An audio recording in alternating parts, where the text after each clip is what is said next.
श्री शिवाय नमस्तु भयम। दोस्तों, जैसा कि आप सभी लोग जानते हैं कि 5 मई 2026 यानी मंगलवार को पड़ रही है ज्येष्ठ मास की कृष्ण पक्ष गणेश चतुर्थी व्रत। और दोस्तों, यह वह तिथि है जो ज्येष्ठ मास में पड़ने वाली सबसे बड़ी तिथि है, क्योंकि यह मंगलवार के दिन पड़ रही है और इसका बहुत ही बड़ा और विशेष महत्व होता है। पूज्य गुरु जी ने कहा है कि अगर कभी भी मौका लग जाए और ज्येष्ठ महीने की गणेश चतुर्थी मंगलवार को पड़ जाए तो आप लोगों को एक छुटकी काला तिल वाला उपाय तो अवश्य ही करना चाहिए। इन दोनों का संयोग बहुत ही कम आता है। इसी के साथ में गुरुजी ने अपनी शिव पुराण कथा में बताया है कि इस दिन आपको एक छुटकी काला तिल वाला उपाय तो आपको अवश्य ही करना चाहिए, क्योंकि ऐसा दिन पूरे साल में सिर्फ एक ही बार आता है। और दोस्तों, आप सभी लोग जानते हो कि मंगलवार गणेश चतुर्थी का अगर सबसे बड़ा कोई उपाय है तो वो एक छुटकी काला तिल वाला उपाय है। तो दोस्तों, मंगलवार गणेश चतुर्थी के दिन आप लोगों को इस एक छुटकी काला तिल वाला उपाय को जरूर करना है। बहुत सारे लोग होंगे जिन लोगों ने इस उपाय को ना किया हो, मतलब पूरा साल निकल गया, उन्होंने किसी भी दिन इस छुटकी काला तिल वाला उपाय को ना किया हो। पर दोस्तों, आपके पास एक आखिरी मौका बचा हुआ है, जो कि 5 मई मंगलवार गणेश चतुर्थी के दिन है। इस दिन आप लोगों को इस वाले उपाय को जरूर कर लेना है। भले ही आपने पूरे महीने भर इस उपाय को ना किया हो, पर अगर आपने इस महीने के मंगलवार गणेश चतुर्थी के दिन अगर इस वाले उपाय को कर लिया तो आपको इस उपाय को करने का वह फल मिलेगा जिसकी आपने कभी कल्पना भी नहीं करी होगी। इसीलिए आप लोग इस वाले उपाय को एक बार जरूर कर लेना है, ताकि आप लोगों के हाथ से यह मौका ना जा सके और आपको इस उपाय को करने का फल मिल सके। दोस्तों, यह उपाय पंडित जी ने अपनी अभी की ही श्री शिव महापुराण की कथा में बताया है।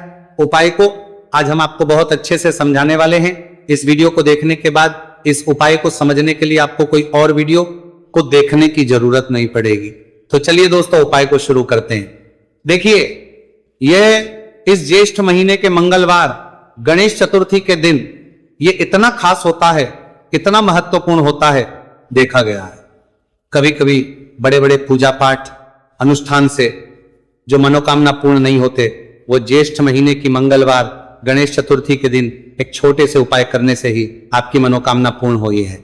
और बहुत सारे लोगों ने इस उपाय को किया भी है और उनको इस उपाय को करने का फल भी जरूर मिला है।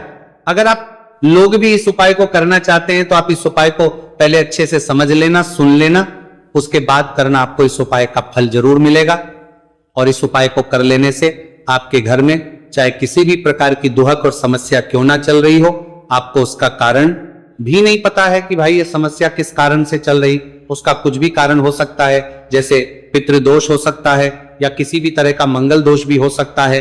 तो इस दिन आप लोगों को ये वाला उपाय कर लेना है। ये एक ऐसा उपाय है जिस उपाय को अगर किसी विशेष दिन पर किया जाए तो भाई उस विशेष दिन का जो है वह तो हमें मिलता ही मिलता है, पर हमने उस दिन पर इस उपाय को किया है तो हमें उससे भी बड़ा फल मिलता है, और फल बहुत जल्दी मिलता है, क्योंकि आप इस उपाय को बहुत ही बड़े और विशेष दिन पर रहे हो। तो चलिए अब उपाय के बारे में बात करते हैं, लेकिन उससे पहले आप लोगों को यह जानना आवश्यक है कि आखिर यह उपाय किस समय करना है, किसको करना है और कैसे करना है। तो चलिए हम आगे आपको वीडियो में एक एक करके बता देते हैं। लेकिन उससे पहले अगर आप लोग हमारे चैनल पर पहली बार आए हैं या फिर मेरी आवाज आज पहली बार सुन रहे हैं तो हमारे चैनल को सब्सक्राइब जरूर कर लेना और इस वीडियो को लाइक करके कमेंट बॉक्स में श्री शिवाय नमस्तु भयम ओम नमः शिवाय जरूर टाइप कर देना।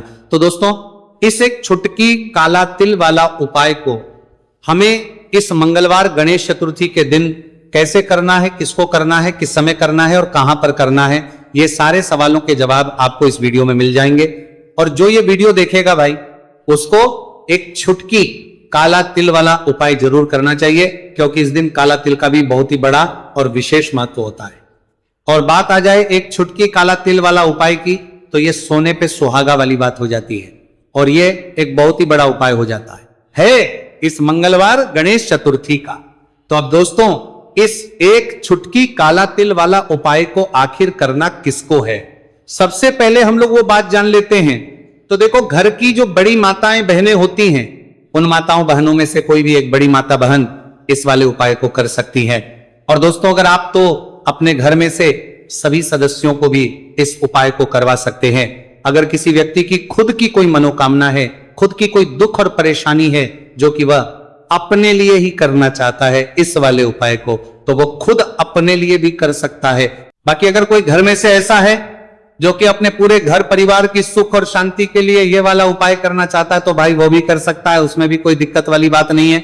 कहने का मतलब है कि इस उपाय को हर एक सदस्य भी कर सकता है और पूरे घर परिवार के सदस्य के लिए घर की बड़ी माताओं बहनों में से कोई एक माता बहन भी कर सकती है।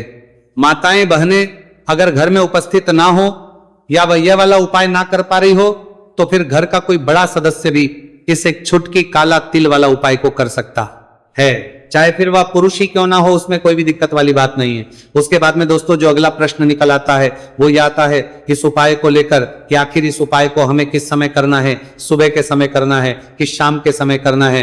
तो देखो इस वाले उपाय को आप लोग सुबह के समय भी कर सकते हो और शाम के समय प्रदोष काल में भी कर सकते हो। अब अगर आप पूछो कि भाई सबसे उत्तम समय कौन सा रहेगा इस एक छुटकी काला तिल वाला उपाय को करने का, तो हम आपसे बस यही कहेंगे कि इस उपाय को आप सुबह के समय करेंगे तो ज्यादा बेहतर होगा। बाकी अगर प्रदोष काल शाम के समय भी करेंगे तो भी अच्छा होगा, उसमें कोई भी दिक्कत वाली बात नहीं है। तो अब दोस्तों जो अगली सबसे बड़ी और महत्वपूर्ण बात आती है वो ये आती है कि सुबह अगर हम उपाय को करेंगे तो हमें कितने बजे से लेकर कितने बजे तक के बीच में करना है, और शाम के समय प्रदोष काल में करेंगे तो हमें कितने बजे से लेकर कितने बजे के बीच में करना है। तो देखो सुबह जितनी जल्दी हो सके आप उपाय को करने की कोशिश करना, कि अगर किसी कारणवश लेट भी हो जाओ, थोड़ी देर भी हो जाए तो 10 या 11 बजे तक भी आप उपाय कर लेना, पर 12 बजे से ज्यादा देरी ना हो, ठीक है, इस बात का ध्यान रखना। उसके बाद में दोस्तों अगर शाम के समय प्रदोष काल की बात करें, प्रदोष काल का जो समय होता है वो शाम के 6 बजे से शुरू हो जाता है। मतलब शाम के 6 बजे से लेकर 7 बजे के बीच का जो समय होता है ये समय प्रदोष काल का समय होता है। तो आप उपाय को 7 या 8 बजे के बीच में भी कर सकते हो।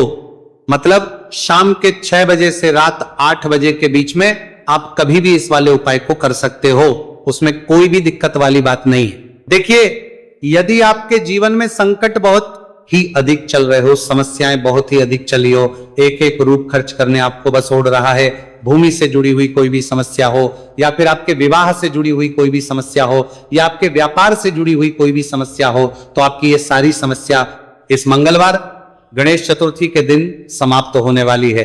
तो चलिए दोस्तों जानते हैं उस विशेष उपाय के बारे में। देखिए इस वीडियो में हम पूज्य गुरुजी द्वारा बताए गए 3 बहुत ही चमत्कारिक उपायों के बारे में जानेंगे। देखिए ये जो उपाय है आपके जीवन से दुर्भाग्य का तो अंत करेंगे ही, साथ ही साथ यदि आपके जीवन में धन की समस्या चल रही है तो वह सभी भी आपकी समाप्त हो जाएंगी। देखिए गुरुजी ने बताया है कि जब भी मंगलवार गणेश चतुर्थी का दिन पड़े तो हमें कर्ज मुक्ति के लिए कुछ उपाय करने चाहिए। इसी के साथ हमें धन प्राप्ति, भूमि से जुड़े कार्यों और विवाह के लिए भी उपाय करने चाहिए। तो चलिए दोस्तों जानते हैं गुरुजी द्वारा बताए गए सबसे पहले उपाय के बारे में। देखिए यह उपाय विशेषकर उन लोगों को करना है जिनकी भूमि से जुड़ी कोई भी समस्या चल रही हो, यानी कि उनकी भी जमीन से जुड़ी हुई समस्या चल रही है, यानी कि जो लोग मकान खरीदना चाहते हैं या फिर उनका खेत से जुड़ा कोई भी केस चल रहा है या फिर जिनके भी विवाह में विलंब हो रहा है या फिर जिन भी लोगों के जीवन में कर्ज बहुत ही अधिक बढ़ने लगा है, कर्ज जो है वह चुका नहीं पा रहे हैं, तो गुरुजी ने कहा है कि ऐसे लोगों को यह उपाय करना चाहिए। देखिए इस उपाय के लिए आपको थोड़े से काले तिल ले लेने हैं। देख आपको मात्र एक चुटकी काले तिल ले लेने हैं। इसी के साथ में आपको थोड़ा सा शहद ले लेना है। फिर सबसे अंत में आपको एक लोटा शुद्ध जल ले लेना है।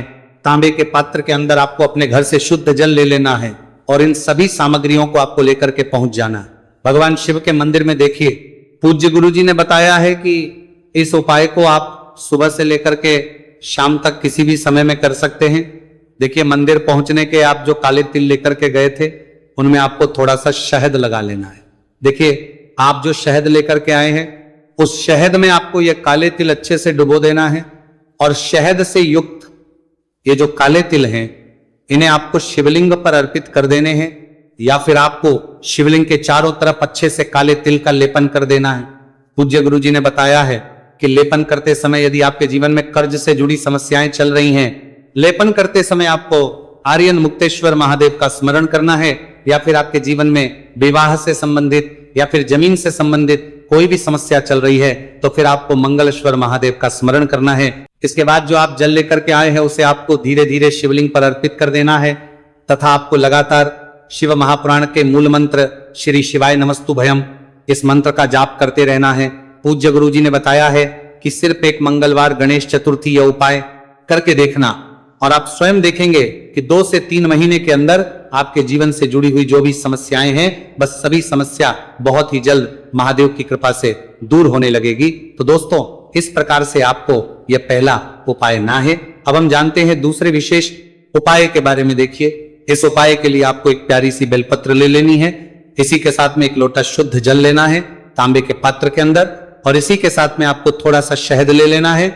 देखिए, मंगलवार का दिन है और मंगलवार गणेश चतुर्थी के दिन यदि हम शहद का उपाय करते हैं तो इससे महादेव हमसे बहुत ही अधिक प्रसन्न होकर के हमारी मनोकामना को परिपूर्ण करते हैं। देखिए दोस्तों, यदि आपको बेलपत्र नहीं मिल पाती है तो आप भगवान शिव के शिवलिंग पर जो बेलपत्र छड़ी हुई होती है उसे शुद्ध जल से धो करके उसका उपयोग कर सकते हैं। तो इन सभी सामग्रियों को आपको भगवान शिव के मंदिर में लेकर के पहुंच जाना है। गुरुजी ने कहा है कि इस उपाय को भी आप सुबह से लेकर के शाम तक किसी भी समय में कर सकते हैं। देखिए, मंदिर पहुंचने के बाद आपके पास जो एक बेलपत्र है और बेलपत्र की जो सबसे बड़ी वाली पत्ती होती है और उसकी जो चिकनी साइड होती है उस पर आपको अच्छे से शहद का लेपन कर देना है। यानी कि बेलपत्र की बड़ी वाली पत्ती पर, पूरी ही पत्ती पर अच्छे से शहद लगा देना है। अब देखिए, ये जो बेलपत्र है इसे आपको अपने सीधे हाथ की हथेली पर रखना है और आपके जो भी कार्य अटक रहे हैं, देखिए बहुत से लोग ऐसे होते हैं जो अपने नौकरी को प्राप्त करने के लिए सालों से तैयारी करते हैं लेकिन उनको नौकरी नहीं प्राप्त हो पाती है।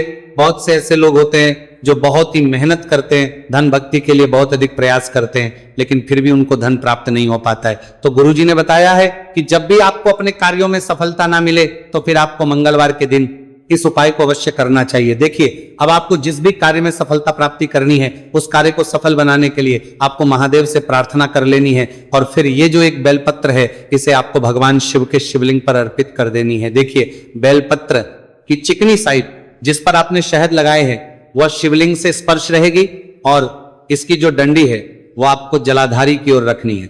इस प्रकार से आपको ये बेलपत्र अर्पित कर देनी है। अब देखिए, आप जो एक लोटा जल लेकर के आए हैं उसे आपको भगवान शिव के शिवलिंग पर धीरे धीरे अर्पित कर देना है। श्री शिवाय नमस्तुभयम इस मंत्र का जाप करते हुए देखिए, जैसे ही यह जल शिवलिंग से होकर के जलाधारी की ओर बह करके आएगा तो इसे आपको थोड़ा सा अपने सीधे हाथ की हथेली में झेल लेना है। इस जल को आपको अपनी दोनों आंखों पर लगा लेना है और इस जल का थोड़ा सा छिड़काव आपको अपने शरीर पर कर लेना है। पूज्य गुरुजी ने बताया है कि जब भी हम मंगलवार के दिन शहद वाली बेलपत्र शिवलिंग पर अर्पित करते हैं तो इससे हमें महादेव हर कार्य में सफलता प्राप्त करवाते हैं। यदि हमें अपनी मेहनत करने के बावजूद भी पर्याप्त मात्रा में सफलता नहीं मिल पा रही है तो गुरुजी ने कहा है कि आपको मंगलवार गणेश चतुर्थी के दिन यह चमत्कारिक उपाय अवश्य ही कर लेना है। अब दोस्तों, हम जान लेते हैं गुरुजी द्वारा बताए गए तीसरे विशेष उपाय के बारे में। देखिए, इस उपाय के लिए भी आपको मात्र 1 लोटा शुद्ध जल ले लेना है तांबे के पात्र के अंदर। फिर इसी के साथ में आपको एक प्यारी सी बेलपत्र ले लेनी है। बेलपत्र आपको ध्यान रखना है कि कैसे भी कटी हुई खंडित नहीं होनी चाहिए। अब देखिए, मात्र 2 सामग्री लेकर के आपको भगवान शिव के मंदिर में पहुंच जाना है। पूज्य गुरुजी ने बताया है कि यह उपाय विशेषकर उन लोगों को करना है जिनकी कोई भी विशेष मनोकामनाएं जो कई दिनों से परिपूर्ण नहीं हो पा रही है, चाहे वे विवाह से संबंधित हो, नौकरी से संबंधित हो, व्यापार से संबंधित हो, चाहे किसी भी प्रकार की मनोकामना है जो परिपूर्ण नहीं हो पा रही है, तो उसके लिए आपको यह उपाय करना है। देखिए, इस उपाय को भी आप सुबह से कि शाम तक किसी भी समय में कर सकते हैं। देखिए, मंदिर पहुंचने के बाद सबसे पहले तो आप बेलपत्र लेकर के आए हैं, उसे आपको अपने सीधे हाथ की हथेली पर रखना है और आपको महादेव से प्रार्थना करनी है कि हे मेरे महादेव, मेरी ये जो मनोकामनाएं बहुत दिनों से अधूरी है, मैंने कई प्रकार के उपाय कर लिए हैं, कई प्रकार के व्रत कर लिए हैं, लेकिन अभी तक मेरी मनोकामना परिपूर्ण नहीं हो पाई है। तो उस मनोकामना को परिपूर्ण करने के लिए प्रार्थना करनी है और ये 1 बेलपत्र आपको शिवलिंग पर अर्पित कर देनी है। देखिए, बेलपत्र की जो चिकनी साइड है वो शिवलिंग से स्पर्श रहेगी और इसकी जो है वो आपको जलाधारी की ओर रखनी है। इस प्रकार से आपको ये बेलपत्र अर्पित कर देनी है। इसी प्रकार से आपको यह बेलपत्र अर्पित करनी है। अब देखिए, आप जो एक लोटा शुद्ध जल लेकर के आए हैं, इसे आपको धीरे धीरे शिवलिंग पर अर्पित कर देना है। इस मंत्र का जाप करते हुए देखिए, जल अर्पित करते हुए आपको कम से कम 11 बार श्री शिवाय नमस्तु भयम या फिर ओम नमः शिवाय इस मंत्र का जाप कर लेना है। पूज्य गुरु जी ने बताया है कि जो भी व्यक्ति 5 मई मंगलवार गणेश चतुर्थी के दिन शिवलिंग के सामने इस उपाय को करता है तो उसकी जो भी मनोकामना है वह महादेव की कृपा से निश्चित ही परिपूर्ण हो जाती है। तो दोस्तों, ये थे पूज्य गुरु जी द्वारा बताए गए कुछ बहुत ही खास उपाय। अगर आपको जानकारी अच्छी लगी हो तो वीडियो लाइक करिएगा। मिलते हैं फिर एक नए वीडियो के साथ। श्री शिवाय नमस्तु भयम।